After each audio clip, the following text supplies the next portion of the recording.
하루 종일 평안하셨습니까? 은혜 가운데 지내셨죠? 어제와 그제 이틀 동안 행복으로 다시 읽는 우리들의 기본 교리라는 총 제목으로 진행한 2시간의 내용을 간단히 요약해 보겠습니다. 새 천사의 기별은 영원한 복음이죠. 복음이 복음되려면 그 내용이 복되어야 할 뿐만 아니라 그 복음을 전하는 자들이 그야말로 천사 같은 모습으로 전해야 하죠. 다시 말해 그 기별로 행복하게 된 자들이 전하는 소식이 복음입니다. 그리고 그 복음을 들은 자들을 복되게 해야 하죠. 이번 한 주 동안은 새 천사의 기별의 내용이 얼마나 우리들에게 복된지를 다시 한번 확인하는데 시간을 보내기보다 그것은 압축해서 확인하고 그 기별의 내용 하나하나로 인해 우리가 어떻게 행복할 수 있는지를 확인해 가고 있습니다. 새 천사의 기별을 하나하나 조목조목 설명한 것이 우리의 기본 교리죠. 기본 교리와 새 천사의 기별은 다른 것이 아닙니다. 새 천사의 기별이 기본 교리고 기본 교리를 압축한 것이 새 천사의 기별이죠. 곧 영원한 복음입니다. 복되게 된다는 사실이 뭔가, 행복하게 된다는 게 뭔가, 아주 중요한 두 가지 요소가 있는데 그것은 즐거워하는 것이고 의미가 구현되는 것이죠. 의미만 과잉 추구하는 것은 행복하지 못합니다. 진지하다 못해 심각해지기만 하는 것이죠. 과학자들이 학문적으로 행복을 정의해주고 있는 소개도 드렸습니다. 아무 의미 없는 즐거움만 추구하는 것은 쾌락에 빠지기 쉽죠. 신앙에 있어서 그러므로 교리로 확인되는 의미와 교회 생활을 통해 누리는 즐거움이 둘 다 균형을 이루어야, 그래야 균형 잡힌 행복한 신앙생활을 할 수 있죠. 교리의 의미만 추구하는 신앙도, 교회의 즐거움만 추구하는 신앙도 균형을 잃어서는 안 된다고 하는 겁니다.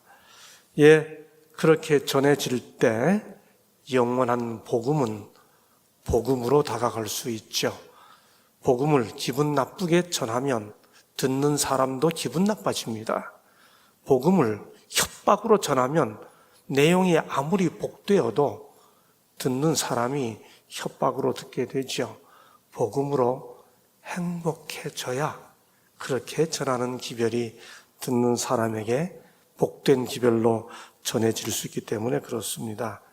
그 새 천사의 기별의 내용을 하나하나 요약한 것 중에 중요한 것 5가지를 이번 주 동안 살펴보는데, 순서를 따르지 않고 제 개인의 삶 속에서 의미 있게 다가왔던 순서를 따라 어제는 한 집안의 종손으로 태어나 1년에 11번 제사를 드리던 제게 사람이 죽고 난 다음에 아무것도 없다고 하는 그 기별이 제사 드릴 필요가 없다, 모든 죽은 자들로부터 자유하다는 것을 넘어서서 이 기별은 귀신에게 절하지 마라.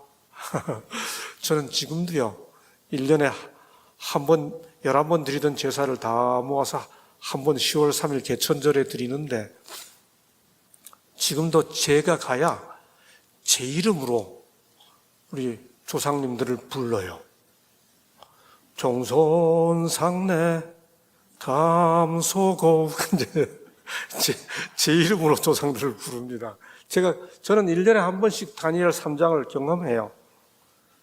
그런데 이 기별은 단지 그렇게 귀신들로부터 자유하다는 걸 넘어서서 지금 살아가는 이 현생의 삶이 영생을 이루는 유일한 기회이고, 그렇게 하기 위해 우리에게 주신 하나님의 선물이기 때문에 그 어떤 삶의 성취보다, 그 어떤 목표보다 내가 지금 살아있다는 사실 그 하나가 얼마나 내게 커다란 행복이고 축복인지, 거기서부터 우리의 행복 이야기가 시작되어야 한다.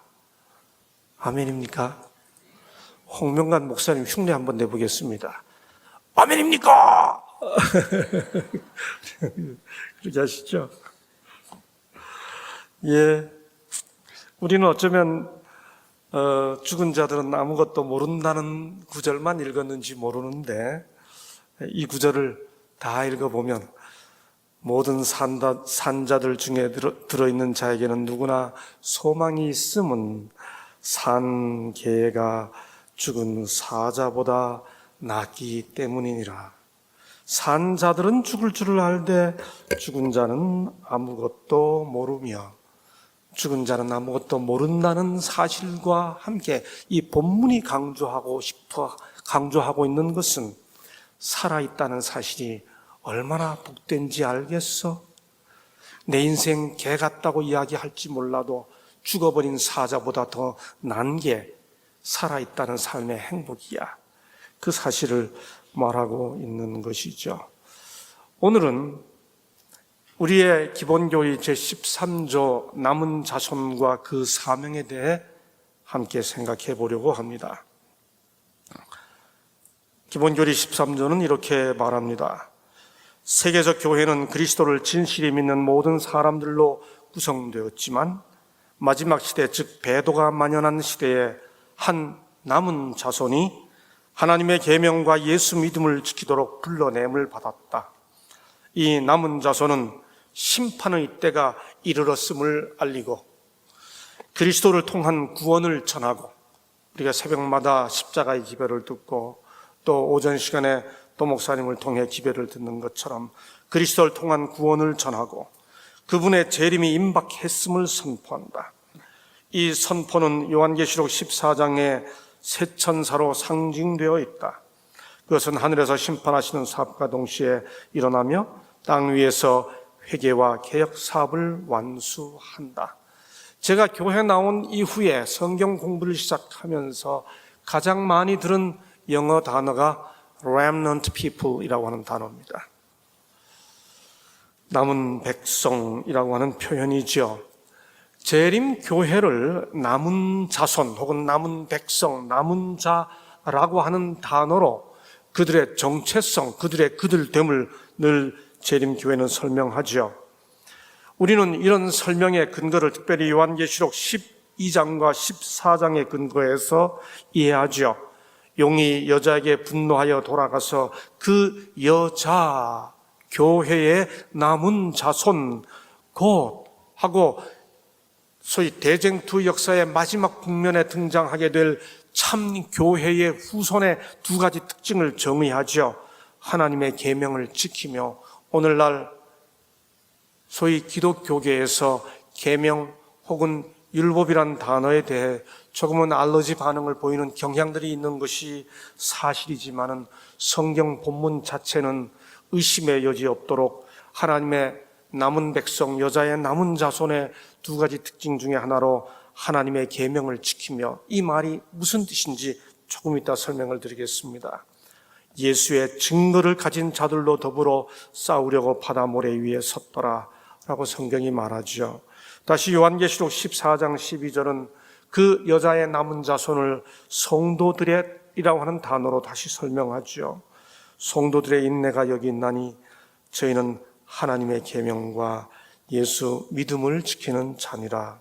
여기 하나님의 계명과 예수 믿음을 지키는 자니라, 이 표현의 근거에서 우리 기본교리 13조는 한 남은 자손이 하나님의 계명과 예수 믿음을 지키도록 불러냄을 받았다, 이렇게 정의하고 있습니다. 그런데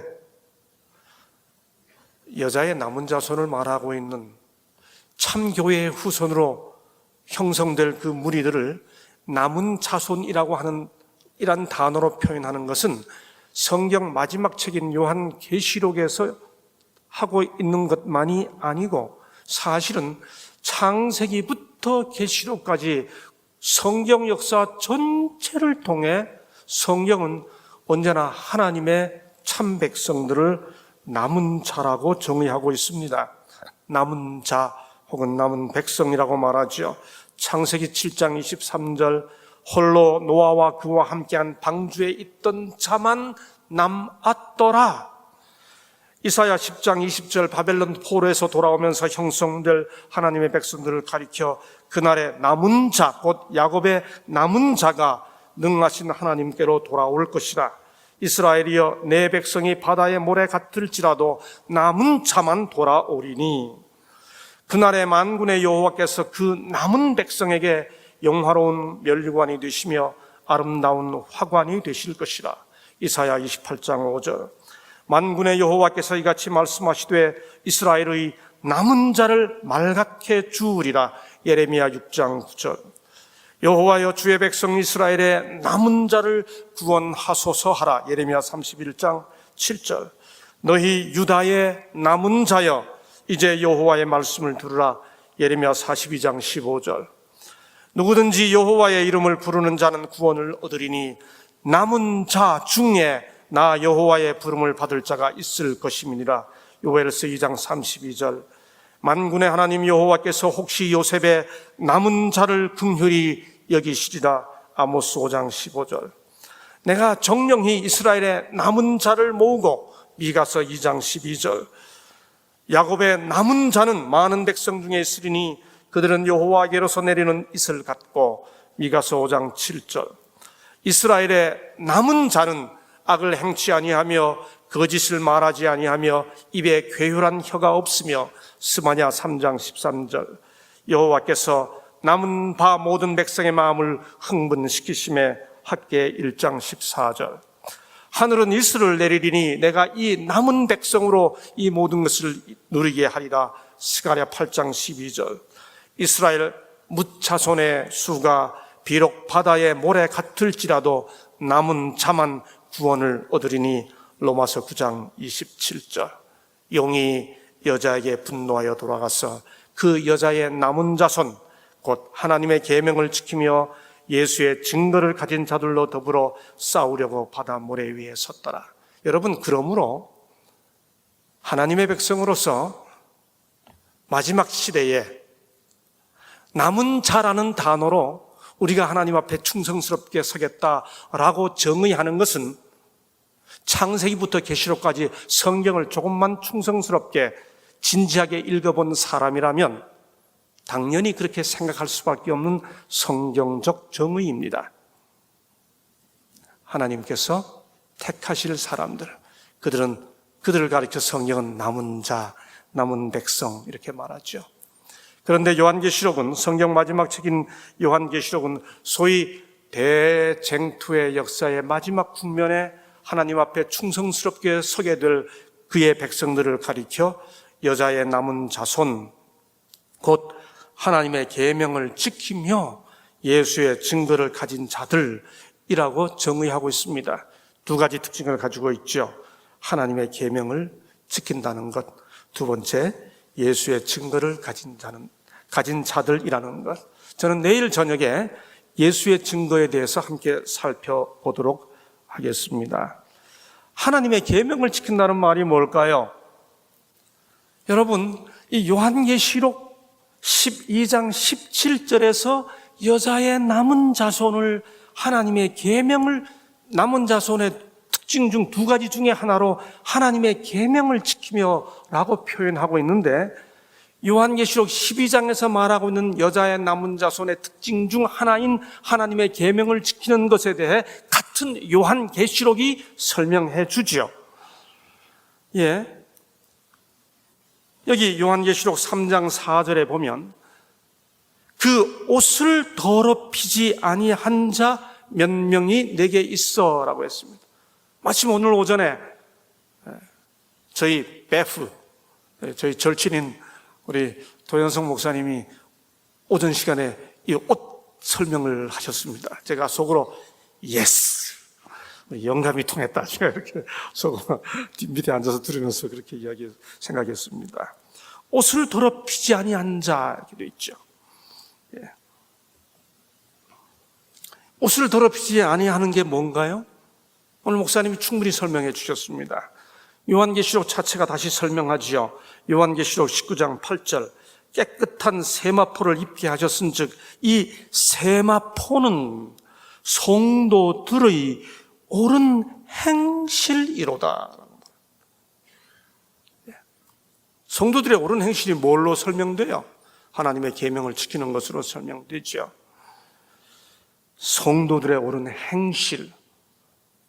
오전 시간에 목사님께서 품성, 성품 연관해서 설명을 주지 않았습니까?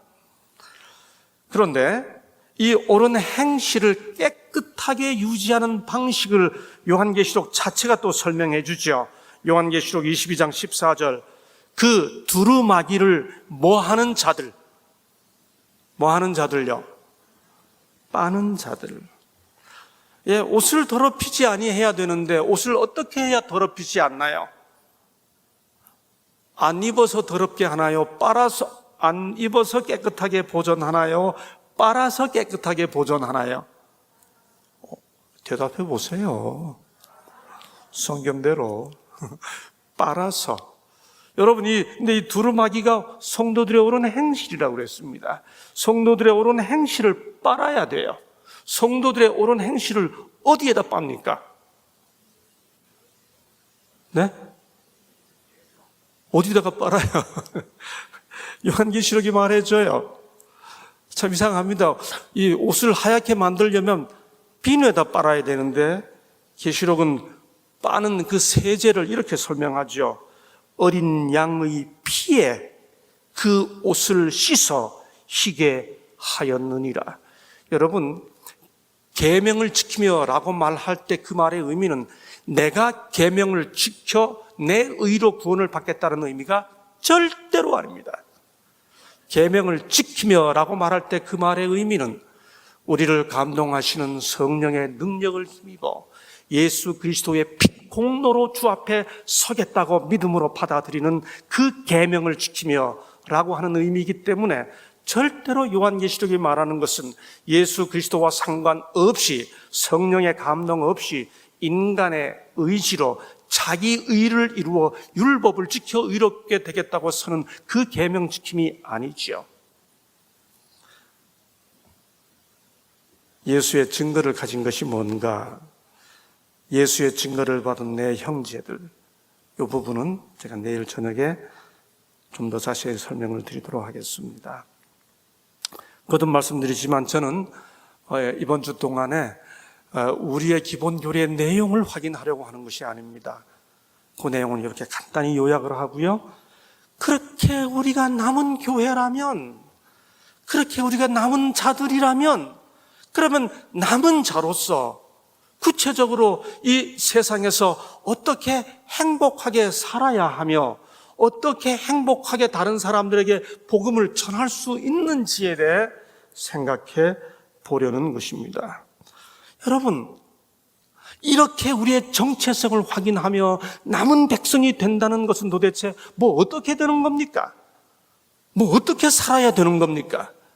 이렇게 우리가 다양한 요소로 이렇게 우리의 정체성을 확인한 다음에 그렇다, 우리는 이런 것을 믿기 때문에 이렇게 믿고 있기 때문에 그래서 우리가 남은 백성이다라고 확인한 다음에 그 다음에 뭐 어떻게 살아야 되는 겁니까? 도대체 남은 백성이 된다는 것은 구체적으로 뭘 세상에서 어떻게 하는 것입니까? 여러분, 남은 백성이 된다. 그 말은 무슨 뜻인가요? 이 사람도 달라지고 저 사람도 달라지고 저 사람도 떠나고 이 사람도 떠나고 남은 백성이라는 단어 자체가 안고 있는 의미는 다수가 달라도 혹은 떠나도 끝까지 남아야 남은 백성이 되는 것이죠.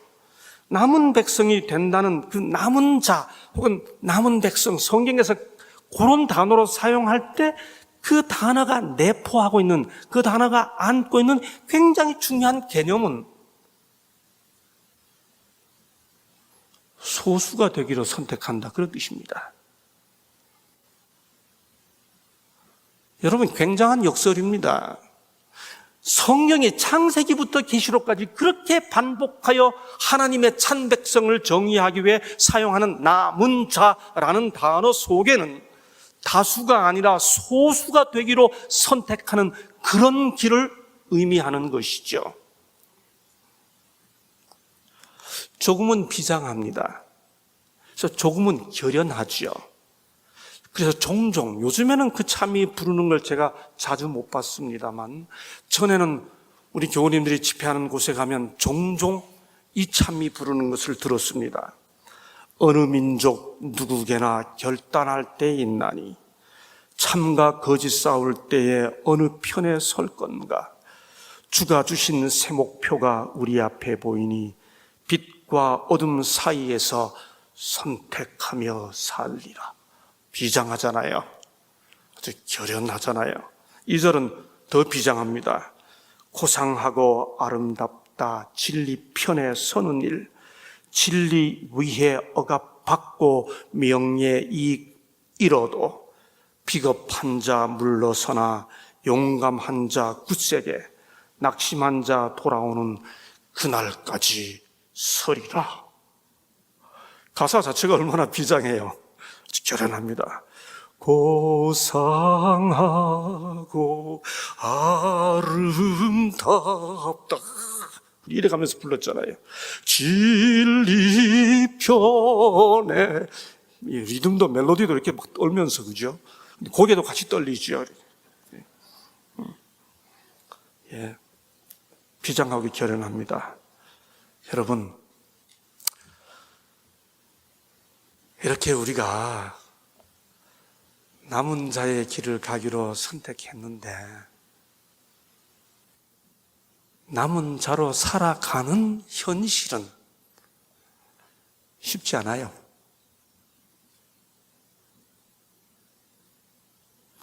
제가 우리 교회 다니기로 결정한 그 다음날 선생님에게 가서, 선생님 저 이제 화요일 금요일 날 교회 야간 수업 못합니다. 왜? 교회 가야 됩니다. 무슨 교회? 근데 제가 무슨 교회인지를 모르겠어요. 그래서 그 전날 경포대 놀러 갔다 왔던 게 전부니까, 수건 돌리기 하고 온 게 전부니까. 그래서 제가 얼른 강릉교회입니다 그랬더니, 야, 이 사람아, 강릉에 있는 교회가 다 강릉교회지 강릉에 있는 무슨 교회냐고. 제가 그래서 얼른 생각이 나가지고 안식일 교회입니다. 안식일 교회입니다 라고 제 입에서 대답이 떨어지는 순간 제 담임 선생님이 하셨던 신음 같은 첫 반응, 하필이면 넌 교납금도 못 내면서 왜 국기 보고 인사도 안 하는 그런 교회 다니냐 오해했습니다. 국기도 인정 안 하는 그런 교회를 나가냐. 여호와의 증인하고 우리 교회를 혼돈한 거죠. 하필이면 그게 우리 교회 이름을 이야기한 다음에 보인 제가 겪은 첫 반응이에요.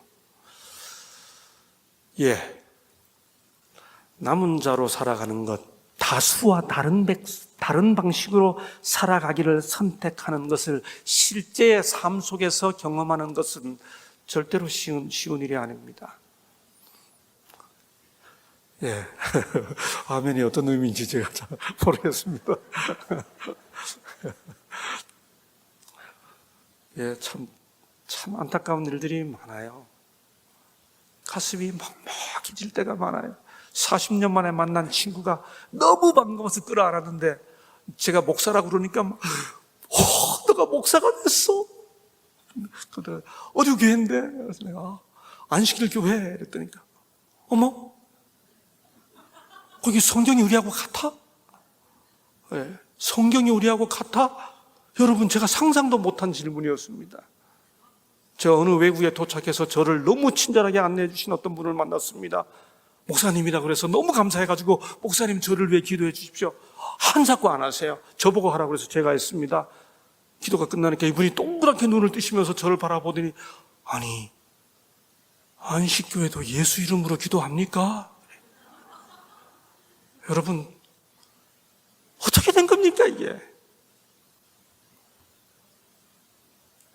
영상 하나 보시겠습니다. Stop. Pay attention. Take a look at this crowded waiting room. These people may appear to be waiting for the eye doctor, but they're actually waiting for the first test subject in our hidden camera experiment. And here she is, right on time for her 12 o'clock appointment. Hi, how are you doing? This woman thinks she's here for a free eye exam. Have you been here before? No, it's my first time. What she doesn't know is that everyone else in this room is working for us. They'll be with you in just a couple minutes. Today we're running an experiment on social conformity, and the test starts now.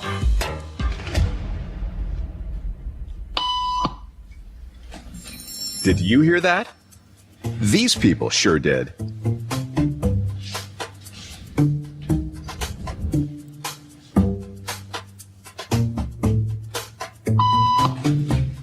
It doesn't take long for our test subject to notice a pattern. Beep means stand up. But why? And if you were in her shoes, what would you do the next time the tone sounds? While you might think you make your decisions all on your own, when it comes to peer pressure, all too often, your brain is just following the crowd. Simply because everyone else is. You might be thinking you'd never go along with this. Or would you?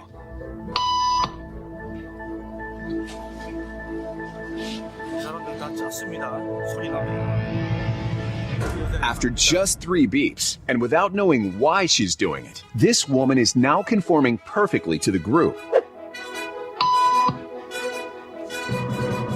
But what happens if we take the group away? Elaine, please.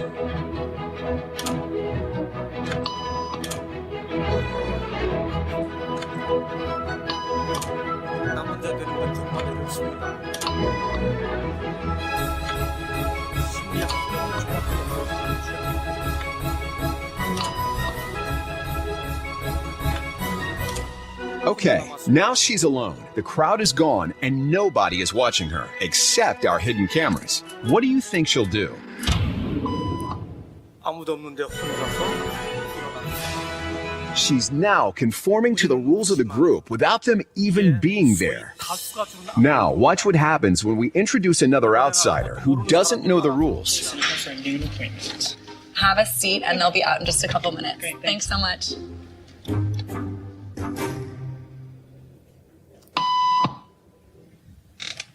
네. 이런 기독교 전통이 많습니다.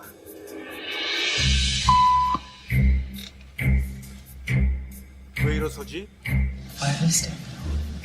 Everybody was doing it, so I thought I was supposed to. 다 해왔기 때문에 Think she'll teach the new guy what to do?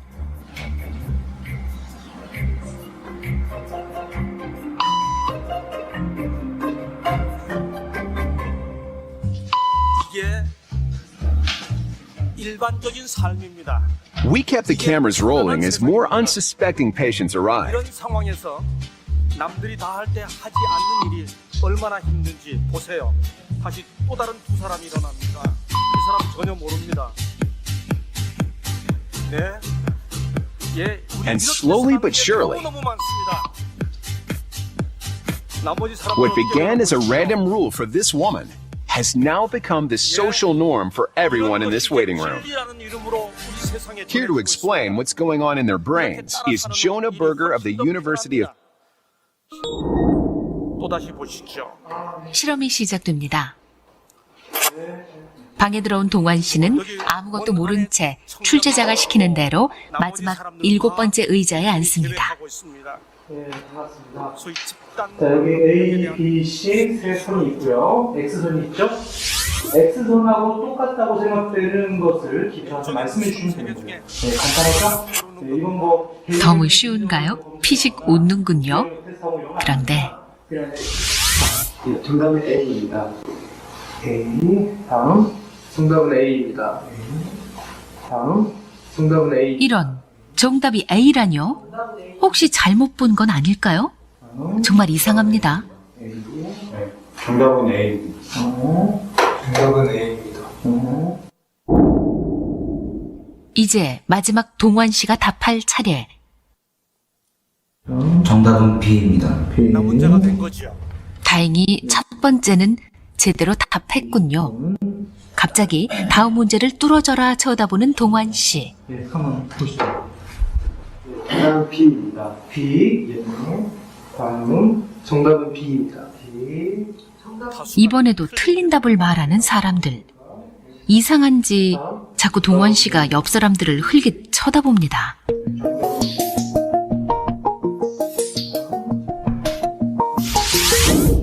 또 동환 씨가 대답할 차례군요. 이때 6명의 공모자는 미리 짠 대로 일제히 동환 씨를 쳐다봅니다.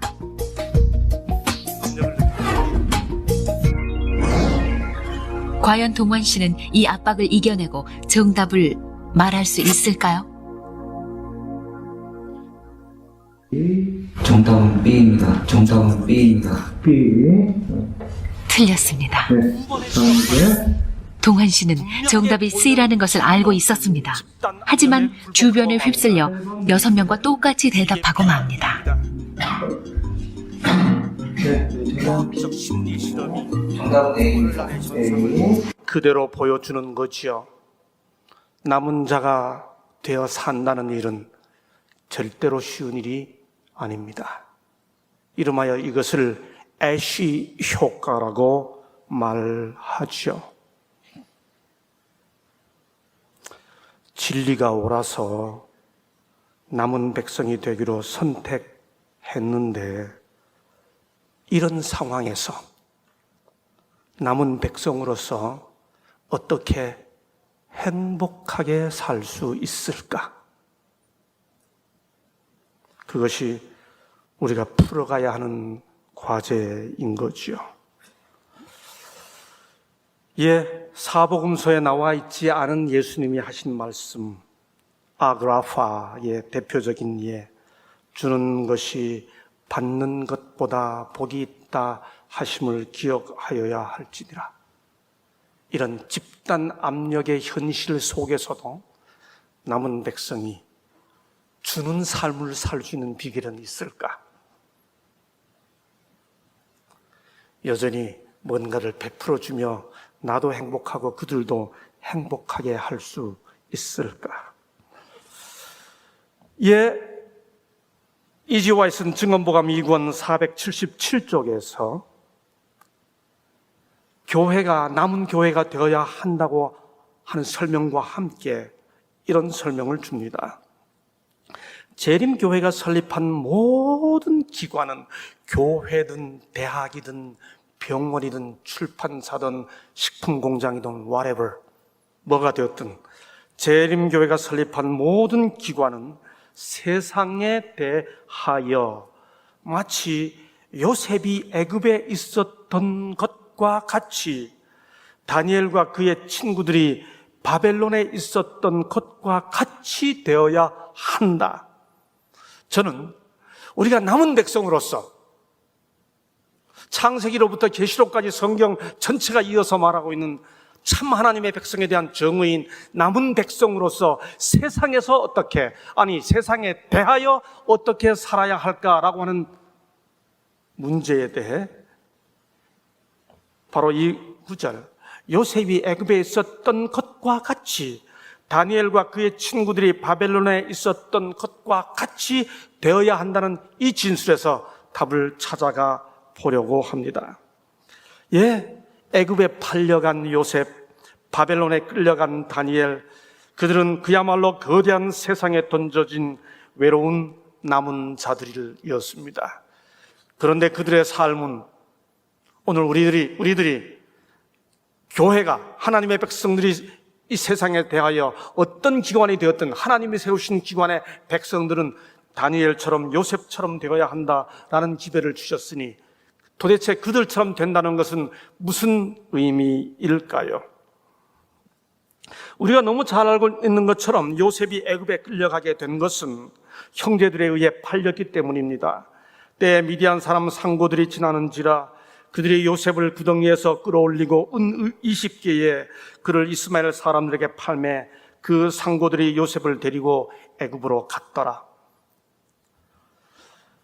다니엘 1장에 보면 유다 왕 여호야김이 위에 있은 지 3년에 바벨론 왕 느부갓네살이 예루살렘에 이르러 그것을 에워쌌더니, 우리가 이런 구절들을 그저 평범하게 읽으면 넘어갈 수 있습니다. 여러분, 그런데 하나님께서 살아계시고 하나님께서 요셉의 하나님이시고 다니엘의 하나님이라고 하는 사실을 기억하고 있다면 이런 구절, 이런 상황 자체를 읽을 때에 우리는 충격을 받게 됩니다. 아니, 왜 하나님께서 그런 상황을 허락하셨을까? 더더군다나 다니엘 1장 2절에 보면 주께서 그의 손에 붙이심에, 여러분, 예루살렘이 바벨론에 의해 멸망당하고 무너지는 상황을 하나님께서 허락하셨다는 겁니다. 이게 정치적으로 보면 당연합니다. 바벨론이라는 세력이 워낙 거대하고 예루살렘은 아주 소국가에 불과했기 때문에 예루살렘이 바벨론에 의해 멸망당했다는 사실은 정치적으로 보면 당연해요. 그러나 신앙적으로 보면 예루살렘은 하나님의 도성이고 바벨론은 말뚝의 도성입니다. 말뚝을 섬기는 바벨론이 하나님을 섬기는 예루살렘을 무너뜨렸다. 이건 엄청난 충격이에요. 하나님의 패배입니다. 하나님이 진 거예요. 제가 이 다니엘 1장을 설명할 때 가끔 우리 이 신학교에서 우리 학생들에게 이렇게 질문합니다. 이게 잘 느낌이 안 가는 것 같기 때문에 적절한 비유가 되는지 모르겠습니다만, 우리 삼육대학교 뒤에 있는 그 불암산에 어떤 사찰이 있다 합시다. 거기 어떤 사찰의 스님들이 오셔가지고 이게 종교적으로 이렇게 비유하는 것이 적절하진 않아요. 하여간 우리 신학생들의 이해를 돕기 위해 와서 우리 삼육대학 교회에 있던 모든 그 성찬 기구를 가지고 가가지고 훼손했다, 하나님께서 그걸 허락했다, 이런 상황을 맞을 때 제군들 도대체 어떤 느낌이 들겠느냐고 제가 그렇게 물어봅니다. 여러분, 그런데 다니엘 1장 2절은 주께서 그의 손에 붙이시매라고 말합니다. 왜 하나님은 요셉의 형제들의 팔을 막지 않으시어 요셉이 애굽에 끌려가게 허락하셨느냐 하는 의문부터 떠올려야 합니다. 왜 하나님은 바벨론의 예루살렘 멸망을 막지 않으시어 다니엘이 바벨론에 끌려가게 하셨을까 하는 의문부터 가져야 하는 거지요.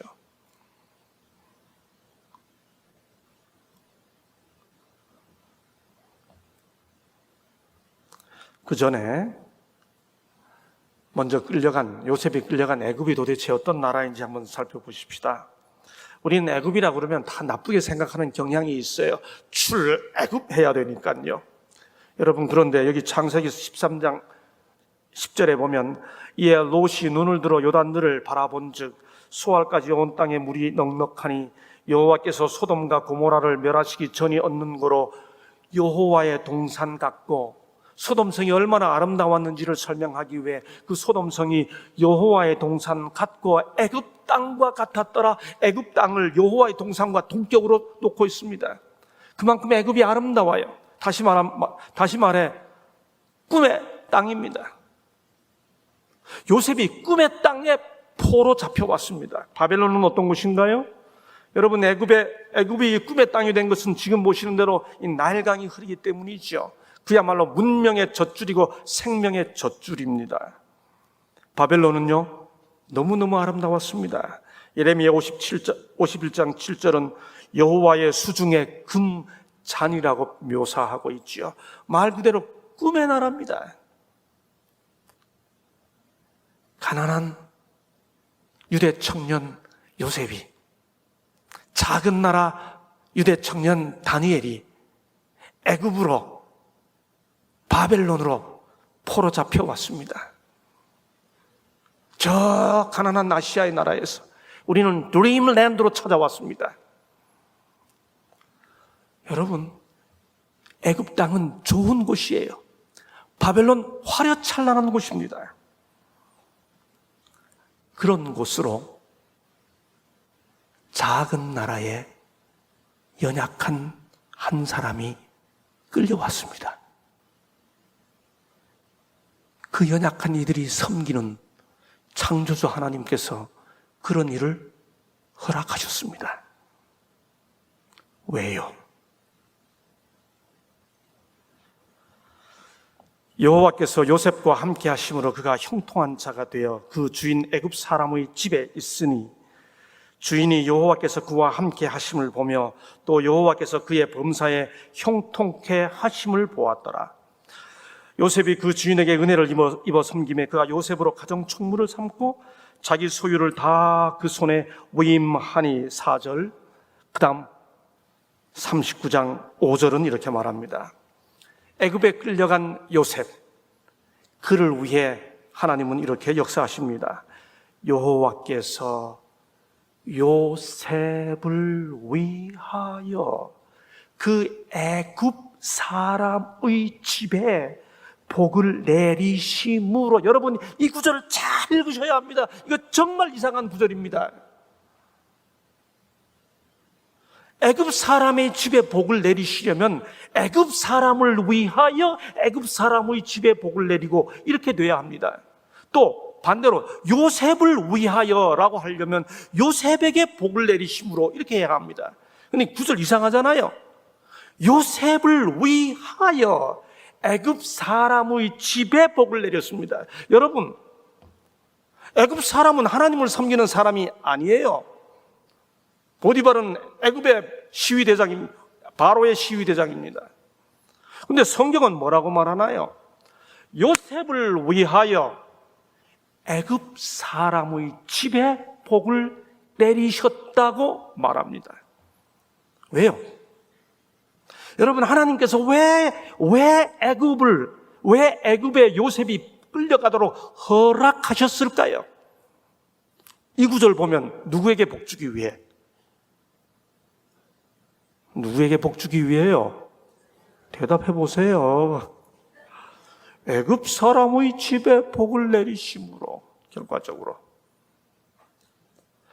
여러분, 하나님께서 요셉을 포로 잡혀가도록 허락하신 것은 뜻이 있었습니다.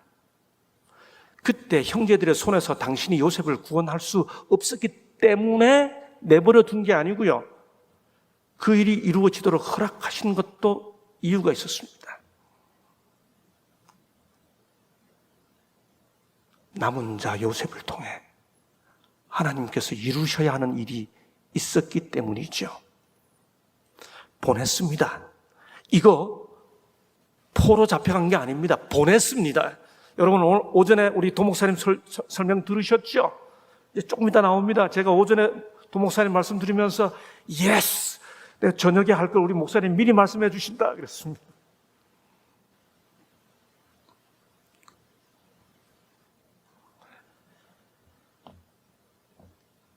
여러분, 우리가 애굽에서 살 때 요셉처럼 살아야 합니다. 남은 자 되었을지라도 애굽 저주받을 땅 이렇게 살면 안 됩니다. 우리 때문에 하나님께서 종된 우리 때문에, 포로 잡혀온 우리 때문에, 연약한 우리 때문에, 작은 우리 때문에 하나님께서 더 큰 나라, 꿈의 나라, 시위 대장에게 복을 주실 수밖에 없도록 우리 그렇게 살아야 합니다. 애굽은 우리가 저주해야 할 대상이 아닙니다. 애굽은 우리 때문에 하나님께서 애굽에 복을 주실 수밖에 없도록 해야 하는 대상입니다. 요셉을 위하여 그 애굽 사람의 집에 복을 내리심으로 청년 지도자 1897년 3월 11일에 쓰신 말씀입니다. 요셉은 하나님을 애굽 땅에 모시고 내려갔다. 하나님을 사랑하고 경외한 이 청년은 애굽 땅에 축복을 가져왔다. 하나님께서 요셉을 애굽 땅에 가게 하신 이유가 있었습니다. 요셉을 통해 애굽 땅을 축복하기 위함이었죠. 이 사실이 너무나 뚜렷이 드러났기 때문에 보디발은 그가 받은 모든 축복을 그의 종 요셉의 공로로 여겼다 했습니다. 여러분, 제가 종종 믿지 않는 사장님을 섬기고 일하는 우리 재림 청년들 회사에 가서 기도할 때 제가 그렇게 그 청년들을 위해 기도합니다. 주님, 이 청년 때문에 사장님이 축복을 받게 해 주옵소서. 여러분, 만약 우리가 그렇게 살면 이 세상 사람들이 우리가 그들 중에 함께 있음에 대해 얼마나 고맙게 생각하겠습니까? 우리 때문에 하나님께서 그들을 축복받을 수밖에 없도록 살아간다면 세상 사람들이 우리가 그들과 함께 살아가는 것에 대해 얼마나 복되게 여기겠습니까? 요셉이 그렇게 살았습니다. 하나님이 세우신 모든 기관은 애굽의 요셉처럼 되어야 한다. 바로가 요셉의 이름을 사브낫 바네아라 하고, 사브낫 바네아라는 말은 비밀을 드러낸다 그런 뜻입니다. 또 요셉은 애굽에서 하나님의 비밀을 드러내는 자로 인정을 받게 되죠. 사도행적 13쪽, 하나님께서는 요셉으로 하여금 고대 애굽 민족에게 생명의 근원이 되게 하셨다. 요셉의 성실을 통하여 온 백성의 생명이 보존되었다. 이러한 구원은 실물 교훈으로서 그것은 요셉이 하나님과 관계를 맺음으로 세상에 주어진 영적인 축복들을 예증한다 그랬습니다. 다니엘이 포로로 잡혀갔습니다. 여러분, 다니엘서를 읽어보면 1장부터 12장까지 하나님께서 다니엘에게 끊임없이 세상 역사에 대한 이상을 허락해 주시죠. 다니엘 7장, 다니엘이 뇌 속으로 이상을 받고, 다니엘 8장, 다니엘이 꿈을 꾸고. 여러분, 그런데 다니엘 2장에 보면 하나님께서 다니엘에게 꿈과 이상을 주지 아니하시고, 여러분이 잘 아시는 대로 맨 처음 이상을 다니엘에게 직접 주지 아니하시고 느부갓네살 왕에게 꿈을 꾸게 하시고 잊어버리게 하신 다음에 다니엘로 하여금 꿈과 해석을 함께 주도록 역사하시죠. 여러분, 다니엘 2장을 이해할 때 느부갓네살 왕이 꾼 꿈의 우상과 신상이 금, 은, 동철로 되었다는 사실을 이해해야 하는 것만큼 중요한 것은 왜 맨 처음 계시를 다니엘에게 직접 주지 아니하시고 느부갓네살 왕에게 주셨다가 잊어버리게 하시고 그것도 꿈과 해석을 다 다니엘로 하여금 제공해 주도록 하셨을까? 이걸 이해해야 합니다. 여러분, 왜 하나님께서 첫 계시를 다니엘에게 직접 주지 아니하시고 느부갓네살 왕에게 주시고 잊어버리게 하셨어요? 이유는 간단합니다. 다니엘은 지금 포로입니다. 포로된 다니엘이 꿈 꾼 다음에 나 꿈 꾸었다고 얘기해봐야 미친 사람 취급받고 맙니다. 아무 영향력 없습니다. 포로에 불과하니까.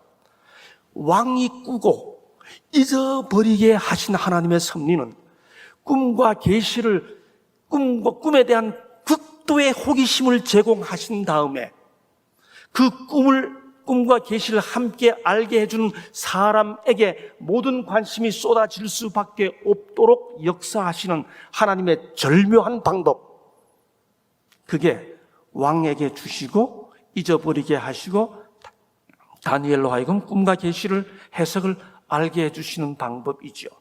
간단히 말하면 대제국 바벨론의 왕 느부갓네살로 하여금 한 사람의 포로에 불과한 유대 청년 다니엘에게 자기의 모든 관심이 쏠릴 수밖에 없도록, 다시 말해 역사의 중심으로 하나님을 섬기는 백성을 진입시키시려고 하는 하나님의 특별한 섭리적 방법을 엿볼 수 있는 것이죠. 하나님께서 다니엘을 포로 되게 하신 이유가 있는 겁니다. 그를 통해 대제국의 왕에게 바벨론 포로가 섬기는 하나님을 인정할 수밖에 없도록 섭리하시는 거죠. 아니나 다를까 이어지는 내용들은 바벨론의 왕이 포로들의 하나님에게 신앙 고백하는 이야기입니다. 왕이 다니엘에게 이르되 너희 하나님은 참으로 모든 신의 신이시여 모든 왕의 주제시로다. 다니엘 2장, 다니엘 3장, 사드락과 메삭과 아벳느고의 하나님을 찬송할지로다. 다니엘 6장, 내 나라 관할 아래에 있는 사람들은 다 다니엘의 하나님 앞에서 떨며 두려워할지니. 하나님께서 다니엘을 바벨론의 포로 되게 하신 것은 바벨론에 참 하나님을 전하기 위한 당신의 섭리였습니다. 남은 자였습니다. 다니엘은 작은 자였습니다. 포로였습니다. 그러나 그는 포로 되었기 때문에 오히려 바벨론의 축복을 몰고 온 사람이 되었습니다. 여러분, 하나님이 세운 모든 기관은, 새 천사의 기별을 전하는 모든 기관은, 아니 우리 한 사람 한 사람은 남은 자 되었을지라도 이 세상에서 애굽의 요셉처럼 바벨론의 다니엘처럼 되어야 한다. 정말 우리 모두 그런 사람들이 되었으면 참 좋겠습니다. 신학생 시절입니다. 버스를 타고 그 당시 대학을 드나들던 버스는 45번 버스밖에 없었는데 버스를 타고 시내 나갔다가 들어오는 길이었죠. 그 시절은 다 만원 버스였습니다. 안내양들이 정말 이렇게 아주 기술 좋게 아주 만원 버스를 다 이렇게 채워놓고 이렇게 탁 버스를 치면서 오라이 하면서 이렇게 버스를 운전하던 그 시절입니다. 그 버스가 아주 만원 버스가 이렇게 들어오고 있는데 우리 대학 가까이 있는 묵동에서 버스가 섰습니다. 버스가 서니까 그 아주 만원 버스에 몇몇 아주머니들이 다시 이제 버스에 올랐는데 그분들이 이렇게 함지박도 이고 장 보따리도 들고 이러고 이제 버스에 탔는데 이분들이 짐이 있으니까 힘드시죠. 그 안내양이 이렇게 붙들고 이렇게 하고 쫙 이렇게 들이밀면서 들어가세요. 이제 이 만원 버스 아주머니들 안으로 밀어 넣는데 이게 힘들었어요. 힘드니까 아주머니들이 이제 좀 불편스러워졌습니다. 제가 그 차 가운데쯤에 이렇게 타고 있는데, 그러니까 이 안내양이 짜증이 나가지고 아주머니들에게 아줌마 좀 들어가세요. 이제 이렇게 한 거예요. 그렇게 이 안내양이 짜증스럽게 반응을 하니 아주머니들 몇 분이서 그 어린 안내양에게 이렇게 뭐라 그럴까, 집단적으로 이렇게 좀 욕은 아니고 하여튼 좀 이렇게 나쁜 말을 하기 시작했습니다. 그 어린 것이 참 되게 무례하네, 이제 그런 내용입니다. 그렇게 아주머니들이 이렇게 몇 분에서 이야기하니까 이 안내양이 이제 이렇게 점점 더 화가 나는 것 같아요. 참더니 우리는 그 복잡한 시내버스 안에서 이제 그 사태가 어떻게 전개되나 이렇게 서서 있는데 이 안내양이 아마 화가 많이 났던 것 같습니다. 참다가 탁 터뜨리는데 안내양 입에서 뭐라고 나오는가 하면 아니 안식교 집사님들은 다 이래요? 안식교 집사님들은 다 이래요? 제가 깜짝 놀랐죠, 순간적으로. 그래서 탁 뒤돌아보았습니다. 여러분, 그 순간 이 안내양을 막 욕하던 새 아주머니들의 입이 착 다물어졌습니다. 아마 그 천성교회, 묵동교회 이렇게 다니면서 안내양이 그 늘 자기들끼리 집사님 하는 걸 보면서 아마 이분들이 우리 교회 다니는 집사님들인 걸 아마 알았던 것 같습니다. 근데 그 만원 버스를 타고 가다가 그 아주머니들이 막 자기를 공격하니까 이 안내양이 다 그렇게 꺼낸 거예요.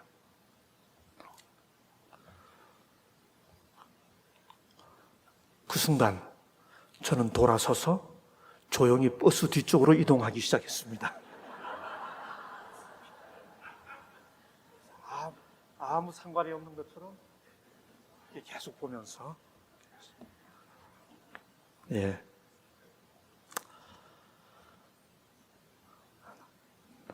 불쌍한 남은 자,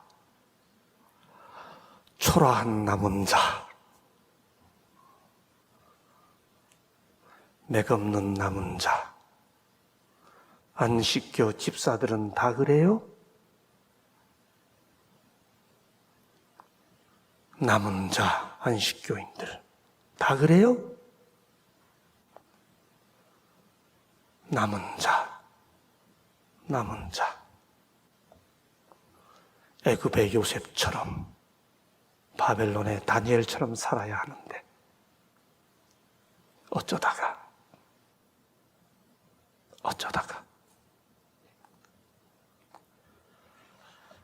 그들은 이방 나라의 포로였다. 무한하신 지혜자께서 그들을 거기 두신 것이다. 포로 잡혀간 게 아니라는 거예요. 하나님께서 거기 두셨다는 거예요. 다니엘과 그의 동료들은 세상 열국 앞에 참 하나님을 높일 수 있는 기회를 가졌다. 하나님께서 그렇게 섭리하신 겁니다. 남은 자가 되려면 바벨론의 다니엘처럼 애굽의 요셉처럼 되어야 한다는 거죠. 오히려 축복을 몰고 오는 사람들 어떻게 해요? 어떻게 하면 그들처럼 될 수 있나요? 간단히 말해서 세 가지 요건만 좀 살펴보죠. 첫째는 아주 쉬운 말로 실력 있어야 합니다. 요셉, 하나님께서 그를 실력 있게 해주셨습니다. 형통한 자가 되어 감옥에 들어갔을 때 여호와께서 그와 함께 하심으로 옥전들에게 감옥 간수들에게 아주 지혜 있게 잘 했죠. 총리가 되어 잘했습니다. 다니엘도 마찬가지입니다. 왕이 환관장 아스브나스에게 명하여 이스라엘 자손 중에서 모든 재주를 통달하며 지식이 구비하며 학문에 익숙하여 라고 말합니다. 벨드사살은 박수장이 되었습니다. 여러분 잘 아시죠? 박수는 남자 무당이에요. 다니엘이 당연히 무당이 아니었습니다. 무당이 아니면서 무당의 리더가 되었습니다. 그렇죠? 굉장한 거죠. 정권이 바뀌어도 계속해서 중요한 국사를 책임받게 되지 않습니까? 부모와 교사와 학생에게 보내는 권면 506쪽. 하나님께서 인간에게 빌려주신 은사들을 개발시키고 강화시키는 일은 각자가 해야 할 사명이다. 이건 제 개인에게 던져진 제가 가지고 있는 굉장히 큰 평생의 도전입니다. 그러나 너무나 많은 사람들이 빈약한 지식, 보잘것없는 달성으로 만족하며 간신히 합격할 수 있는 정도의 실력으로 만족해야 한다. 다니엘과 같은 인물을 찾아보기 힘들게 되었다. 여러분, 세상의 축복을 몰고 오려면 다니엘처럼 되어야 합니다. 요셉처럼 되어야 합니다. 그러나 그 실력은 단지 정보의 양이 아니죠. 한자의 실력은 열매실자, 힘력자입니다. 그런데 이 열매실자가 사람에게 쓰일 때는 언제나 정보와 관련하여 쓰이지 않고 마음과 관련하여 쓰입니다. 진실, 성실, 신실, 그렇게 진실하고 성실하고 신실한 사람이 힘이 있을 때 그게 진실력, 성실력, 신실력이죠. 다니엘과 요셉은 바로 그런 모습을 보였습니다. 신실하게 진실하게 거룩하게 살게 하소서. 신실하게 진실하게 거룩하게 살게 하소서. 애굽의 요셉처럼 바벨론의 다니엘처럼 되려면 실력이 있어야 합니다. 저는 우리 재림 성도들이 무슨 일을 하든 어떤 입장에 있든 정말 하나님께서 함께 해주시는 형통함을 경험하게 되었으면 참 좋겠습니다. 고등학교 2학년 그 푸른 나이에 재림교회 대열에 동참한 이래로 끊임없이 제 가슴을 지금까지 지배하고 있는 생각은 세상에서 재림교인으로 살아가면서 하나님의 이름을 드러내기 위해 무시당하지 않는 하나님 때문에 진실하고 성실하고 신실하여 실력 있는 사람들 되었으면 좋겠습니다. 의지가 있어야죠. 요셉처럼 다니엘처럼 되려면 두 번째 꼭 갖춰야 할 요소는 의지입니다. 여인이 날마다 요셉에게 청하였으나 요셉이 듣지 아니하여 동침하지 아니할 뿐더러 함께 있지도 아니하니라. 미세스 보디발이 요셉을 유혹하지요. 젊은 청년, 27살의 젊은 청년이 어느덧 10년이 지났으니까 27살쯤 되었죠. 가만히 있어도 헛헛하고 허전한 그 청년에게 뿌리칠 수 없는 유혹이 다가오지요. 요셉은 굳은 의지로 자기를 지킵니다. 유혹에 실패한 보디발의 아내가 남편에게 이렇게 이야기하죠. 주인이 그 아내가 자기에게 고하기를 당신의 종이 내게 이같이 행하였다 하는 말을 듣고 요셉에게 심히 노한지라. 이에 요셉의 주인이 그를 잡아 옥에 넣으니. 여러분, 이 구절에는 성경에 없는 단어를 넣은 게 있습니다. 지금 읽은 구절 중에 성경 본문에 없는 단어는 무엇일까요? 1. 요셉에게가 없다. 2. 심히 노한지라. 심히가 없다. 3. 요셉의 주인이 아니고 요셉에게 심히 노한지라. 이에 주인이 그를 잡아 옥에 넣으니. 4번 옥에 요셉에게 심히 노한지라. 이에 요셉의 주인이 그를 잡아 넣으니. 1, 2, 3, 4 중에 성경 본문에 없는 단어는 몇 번? 네? 몇 번이에요?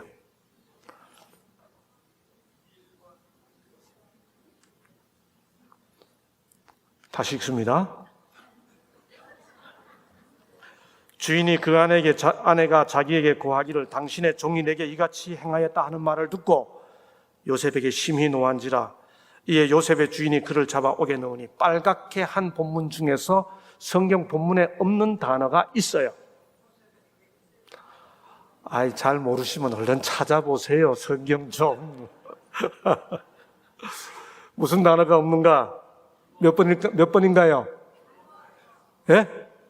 1번이라 하시는 분. 2번. 3번. 4번. 여기가 바벨론이네요. 본문에 없는 단어는 1번입니다. 여러분, 성경에는 보디발이 아내의 말을 듣고 요셉에게 노하니라가 아니에요. 보디발이 아내의 말을 듣고 심히 노한지라 이렇게 되어 있습니다. 이게 무슨 뜻일까요? 요셉에게 노했다는 말이 본문에 없어요. 이게 무슨 의미예요? 보디발도 요셉이 그런 짓 안 했다는 사실을 알았습니다. 자기 아내가 지금 거짓말 한다는 사실을 알았습니다. 성경 본문에 보면 심히 노하여 옥에 넣었다, 이 말이 당연하게 읽히는데 구약 배경을 조금만 알면 이 말은 앞뒤가 안 맞는 말입니다. 애굽의 핵심 관리가, 포로 종이, 노예가 자기 아내를 욕보이려고 했으면 죽이면 그만입니다. 심히 노하여 옥에 넣었다, 앞뒤가 전혀 맞지 않는 말입니다. 문제가 제기됐기 때문에 문제를 처리하지만 요셉이 그런 짓을 안 할 걸 알았고 아내가 그런 짓 한 것 알았습니다. 와이스는 이 사실을 이렇게 설명합니다. 부조와 선지자 218쪽. 보디발이 만일 아내의 말을 믿었다면 그 젊은 히브리 청년은 생명을 잃었을 것이다.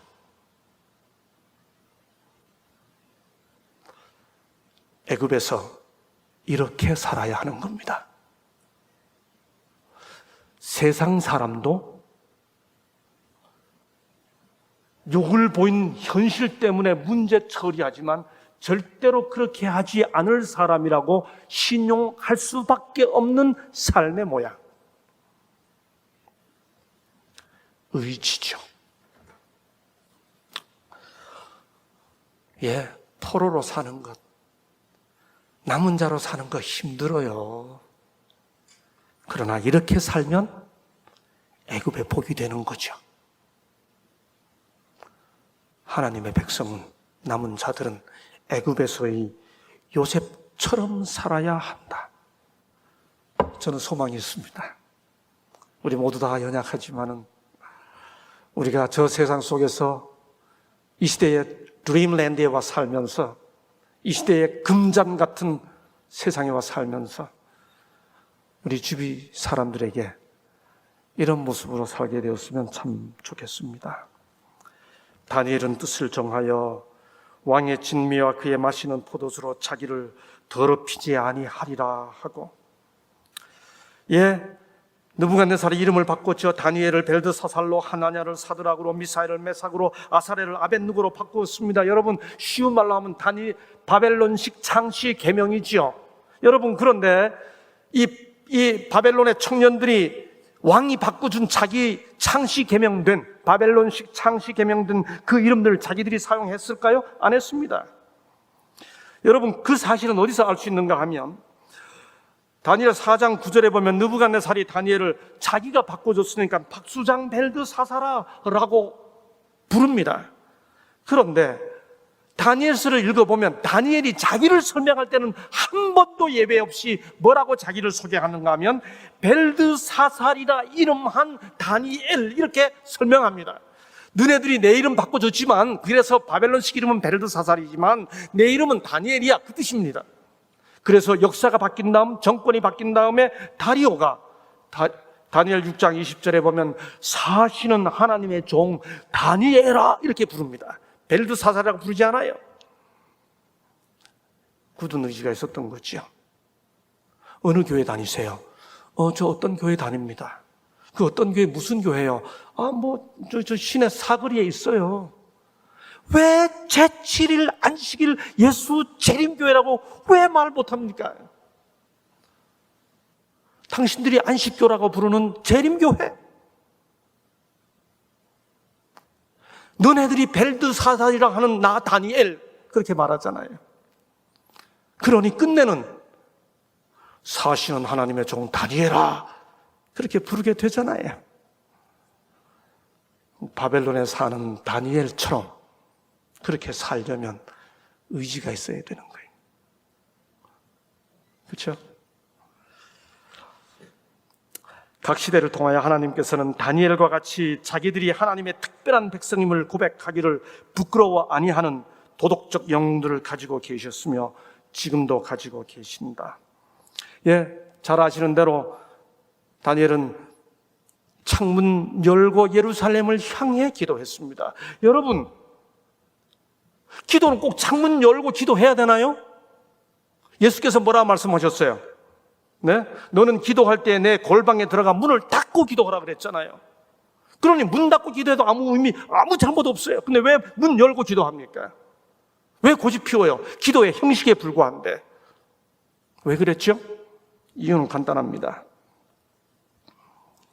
PK 540쪽에 보면 그를 멸하려고 음모를 꾸미고 있는 자들 앞에서 그는 하늘과 자기의 관계가, 자기는 문 닫고 해도 되고 문 열고 해도 되지만, 물론 예루살렘을 향한 그의 신앙 전통이 열왕기상 8장 이후로부터 이어져 왔기도 하지만은, 그러나 지금 이 순간 문을 닫게 되면 저들이 생각할 때 다니엘이 신앙을 바꿨다고 해석될 수 있기 때문에 그들의 하늘과 자기의 관계가 그들에게 단절된 것처럼 보이는 것조차도 허락하지 아니했다. 자기 신앙을 위해서가 아니라 저들이 오해하지 않도록 하기 위해 의지죠. 뜻입니다. 마지막으로 세 번째 모습, 매너입니다. 다니엘의, 요셉의 이런 모습은 정말 매력 있습니다. 시위대장이 요셉으로 그들에게 수종하게 하매 요셉이 그들을 섬겼더라. 그들이 갇힌 지 수일이라. 요셉이 아주 젠틀해요. 여러분, 다니엘은 어떻습니까? 나쁜 음식 먹으라고 그러니까 다니엘이 얼굴 굳게 하고, 당신들 아직 잘 모르는가 본데 내 뒤에 하나님 계시거든. 나 잘 대접해 주는 게 좋을 거야. 뭐 이렇게 안 합니다. 구하니 청하오니 처분하소서.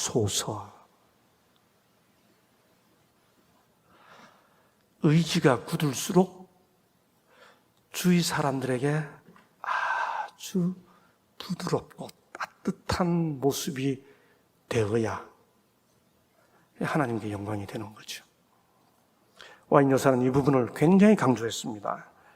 다니엘은 원로들과 청년들 모두에게 지극히 완벽하게 예의를 나타냈다. 다니엘은 왕의 상의 진미를 먹으라는 요청을 받았을 때 식욕 속에 빠지지 않으며 자기가 기뻐하는 대로 먹고 마시려는 결심을 나타내지 않았다. 반항적인 말 한마디 없이 그는 하나님께 그 문제를 맡겼다. 참된 용기와 그리스도인 예절로서 다니엘은 자기를 책임진 관리에게 문제를 제시하여 단순한 식사를 허락해 주기를 요청했다. 예의 있게. 신앙의 확신이 높을수록 더 예의 있게. 재림교인들, 그분들이 부르는 대로 안식교인들, 참 예의 있는 사람들, 그렇게 우리 주위 사람들에게 아름다운 모습으로 새겨졌으면 참 좋겠습니다. 1996년 이름하여 제7일 안식일 예수 재림교 공개 토론에 참여하게 됐던 것은 제 인생의 소중한 경험이었습니다. 96년도니까 벌써 거의 몇 년 전인가요? 거의 한 25년 전 가까이 되네요. 아주 30대 중반의 새파랗게 젊은 나이 때 저와 함께 토론했던 상대방 목사님의, 박사님의 얼굴은 공개하지 않기 위해 처리했습니다. 그때 소위 기독저널의 주관으로 이루어졌던 기독교 100주년 기념회관의 공개 토론, 신계원 목사님, 안금영 목사님과 함께 참여해서 나누었던 그 경험은 제게 소중한 경험이었죠. 그때 서로 약속했습니다. 연사들 상대방에게 직접 질문하는 것은 안 하기로, 청중의 질문을 받기로 아주 신사적인 약속을 했습니다. 한 번에 이렇게 소위 그런 표현이 적당한지 모르겠습니다만 공방이 오고 갔습니다. 그다음 이름하여 종말론과 관련해서, 예언과 관련해서 우리 S 박사님께서 먼저 발제를 하셨죠. 그런데 이분이 발제를 하시면서 먼저 하시고 그다음에 저희가 답을 해야, 그 순서를 제가 답을 해야 하는 차례인데, 이분이 하시면서 아직도 영상이 남아 있어서 뭐 이렇게 보실 수 있는 분들은 보실 수 있습니다만 조금 좀 부담스러운 표현을 하셨습니다. 재림교인들은 성경을 연구하지 않고 엘렌 화이트이 꼬꼬댁 하면 그냥 꼬꼬댁 따라갑니다. 이렇게 약간 비아냥거리시고 아주 부담스럽게 말씀을 많이 하셨습니다. 제가 지금도 젊은데 지금보다 훨씬 더 젊었을 때는 당연히 혈기가 있죠. 살살 뒤에 앉았는데 약이 오르기 시작했습니다. 근데 이분이 말씀하시면서 계속 결정적인 실수를 해요. 그게 뭔가 하면 아닥사스다 몇 년이라고 성경에 되어 있는데, 그 아닥사스다에 기초한 소위 예언 해석에 대해 반론을 제기하면서 이분이 계속해서 뭐라고 발음하시는가 하면 아다닥스다라고 발음합니다. 제가 뒤에 앉아서 그분의 말을 들으면서, 여러분 다 경험해 보신 것처럼 이런 공개 토론회에서는 무슨 내용은 고사하고 그런 작은 실수 하나를 잡아가지고 박사님께서 어찌 아닥사스다를 아다닥스다라고 하십니까? 뭐 이렇게 하면 분위기는 한순간 반전이 돼요. 제가 그걸 칼로 사용하고 싶은 유혹이 자꾸만 일어났습니다. 드디어 이분의 발제가 끝났고 제 순서가 됐습니다. 제가 기도하고 섰습니다. 박사님 감사합니다. 시카고에서 목회를 하셨다는데 저도 잠시 시카고에 있었습니다. 또 저보다는 인생의 연배시고 하니까 여러 면에서 저의 인생 선배시고 또 목회 선배이십니다. 특별히 우리 재림교회에 깊은 관심을 보여주셔서 참으로 감사합니다. 이제 그렇게만 이야기하고 넘어갔습니다. 그리고 제 발제를 끝냈습니다. 여러분, 그렇게 끝낸 그 다음날 오후가 됐는데 벌써 사람들이 참여했던 분들 또 그 짧은 시간에 벌써 그 당시에 비디오 녹화를 보신 분들이 뭐 이런저런 전화를 주기 시작했습니다. 바로 그 다음날 오후 2, 3시쯤에 제 연구실에 있는데 또 전화가 왔습니다. 받았습니다. 여보세요? 김상래 교수님이십니까? 네, 김상래입니다. 여기는 대구입니다. 그래요. 예, 어쩐 일이십니까? 내가 그 비디오 다 봤습니다. 그래요. 예, 벌써 어젠데 어떻게 보셨어요? 우리 집사람이 어제 올라갔다가 내려와갖고 그거 사갖고 와갖고 보라 그래서 어제 다 봤습니다. 아주 투박한 경상도 사투리로 말씀을 하셨습니다. 사연인즉 그 사모님께서 다른 기독교 신앙을 신실하게 하셨는데 몇 달 전에 우리 재림교회 신앙을 하기 시작했는데 주위에서 큰일 났다고, 당신 아내도 큰일 났고 당신 자녀들 큰일 났다고 하도 하기 때문에 걱정이 심했는데 우리 집사람이 어제 갔다 오더니 이거 보라고, 당신 봐야 된다고 봤대요. 그랬는데 지금 왜 전화했는지 제가 궁금하잖아요. 네, 선생님. 그래서 보셨나요? 예. 네, 봤습니다. 예, 그래서요.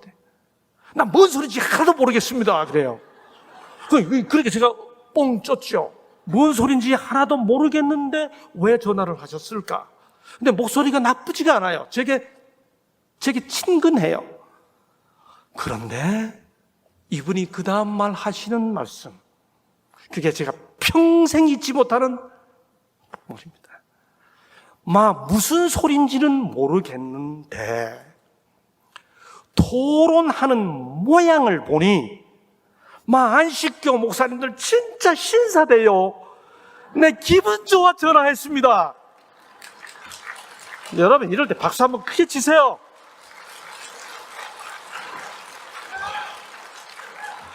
여러분, 제가 그때 그분 전화 받고요, 속으로 얼마나 한심했는지 모릅니다. 어차피 그분 교회 안 다니는 분이니까 아닥 사스다면 어떻고 아닥 닥스다면 어떻습니까? 그분은 어차피 모르는 분인데 제가 나가가지고 아닥 사스다가 아닥 닥스다가 뭡니까, 아닥 사스다가 뭡니까 이랬으면 도찐 개칠이다 이랬을 거 아닙니까? 뭔 내용인지 모르겠지만 토론하는 모양을 보니까 안식교 목사님들이 최고입니다. 여러분, 이제는 말할 수 있다.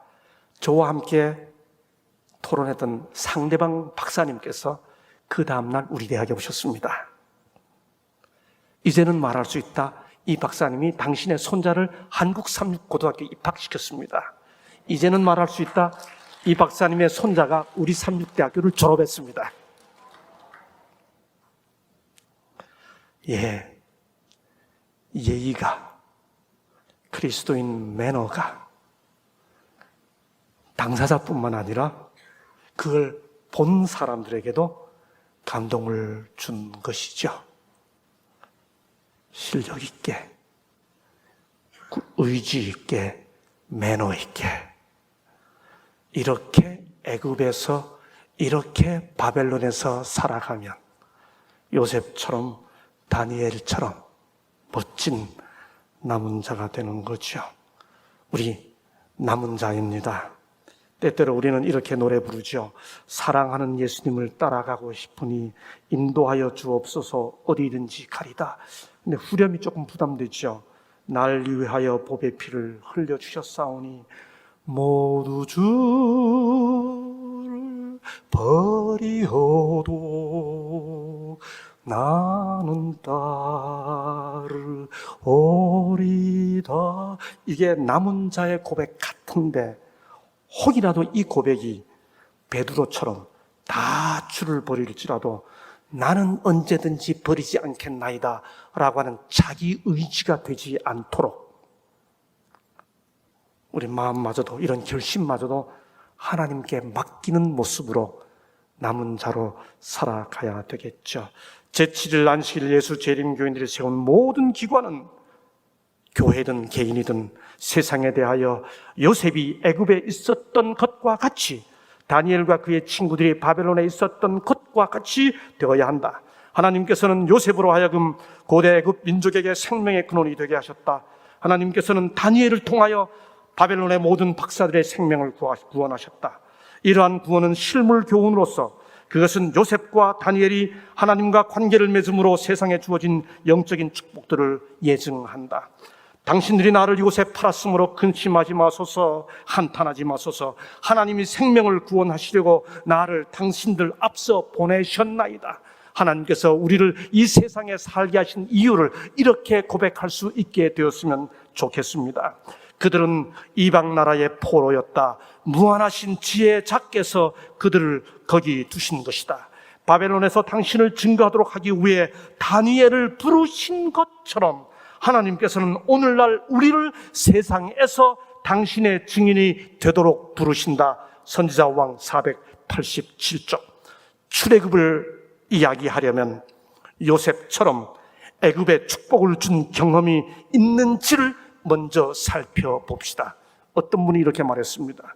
출애굽을 말하려면 애굽에 축복 한번 주어보지 못한 사람은 출애굽을 논하지 마라.